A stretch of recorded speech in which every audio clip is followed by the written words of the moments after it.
नमस्कार, new India first में आपका स्वागत है। मैं आपके साथ रविंद्र कुमार से संवाददाता मेरे सहयोगी योगिंद्र प्रजापति छोटी काशी अनुसार से। इस समय पर हम जुड़े हुए हैं परदादा इंटर कॉलेज की छात्राओं से कि इनसे हम ये जानकारी करेंगे कि हमारे देश की दो बेटियों ने पाकिस्तान में घुस करके आतंकियों को मार गिराया है और देश का नहीं विदेशों में भी अपने देश का नाम रोशन किया है और हमारे देश को इस बात पर बहुत गर्व है। तो बेटियों से कुछ जानकारी करते हैं कि उनके लिए क्या कहती हैं।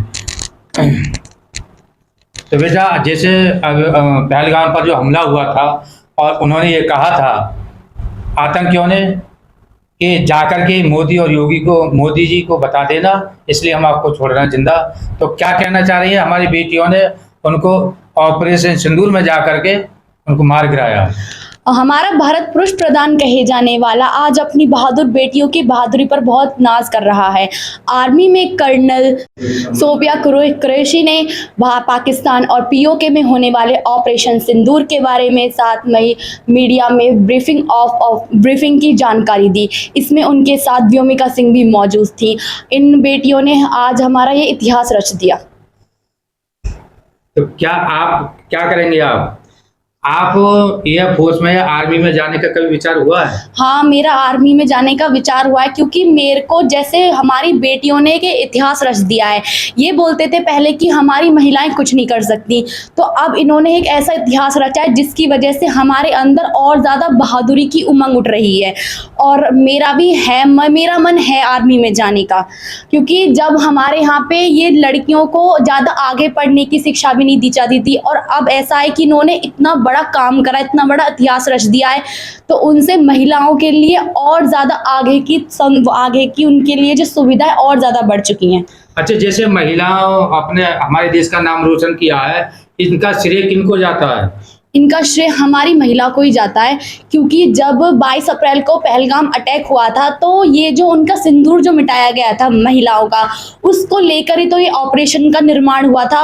और जब 7 मई को ये एयर स्ट्राइक हुई थी तो उसमें इन्होंने अपना मुख्य भागीदार का पद निभाया। तो बेटा, हमारे देश की बेटियों को कैसा होना चाहिए? हमारे देश की बेटियां हमेशा से ही बहादुर रही हैं और नई नई खोज की हैं। उन्होंने विभिन्न क्षेत्रों में उन्होंने अपनी पहचान बनाई है, और हमेशा की तरह जैसे इस बार भी कर्नल सोफिया और विंग कमांडर व्योमिका सिंह ने इतिहास रचा है। उन्होंने न केवल भारत की बल्कि पूरे विश्व में अपना परचम लहराया है, और उनसे हमें भी सीख मिली है और हमें भी हमारे अंदर भी जुनून आया है। हम भी कुछ अब जिस फील्ड में हम जाना चाहते हैं वहाँ बहुत अच्छा करेंगे, जिससे उनकी तरह हम भी और महिलाओं को प्रेरित कर पाएं। Very good. तो आप क्या बनेंगे? मेरा लक्ष्य है अभी मल्टी पैशनेट आर्किटेक्ट एंटरप्रेन्योर बनने का है, जिसमें मैं अलग अलग प्लेटफॉर्म्स पर काम करना चाहती हूँ, जिसमें से महिला शिक्षा और जो पिछड़े हुए लोग हैं उनके लिए सुविधाएं उपलब्ध कराना मेरा मुख्य लक्ष्य है। तो बेटा, क्या कहना चाह रही हैं?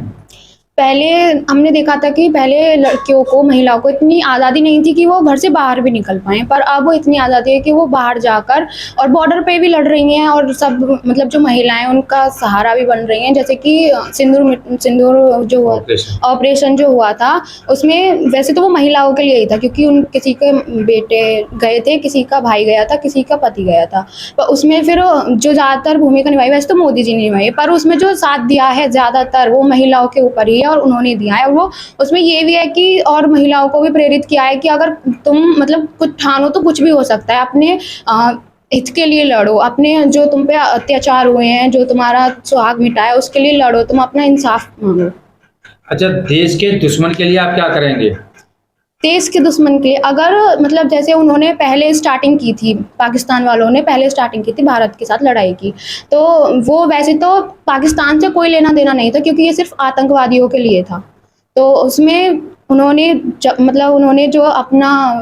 उन्होंने वार किया था। मोदी जी ने ये भी कहा था कि ये जो वार है सिर्फ आतंकवादियों के लिए है, इसमें पाकिस्तान का कोई, हम उससे दुश्मनी नहीं निभा रहे हैं। फिर भी उसने ये बात नहीं समझी और उसने मतलब युद्ध स्टार्ट कर दिया। तो जैसे को तैसा ही होता है।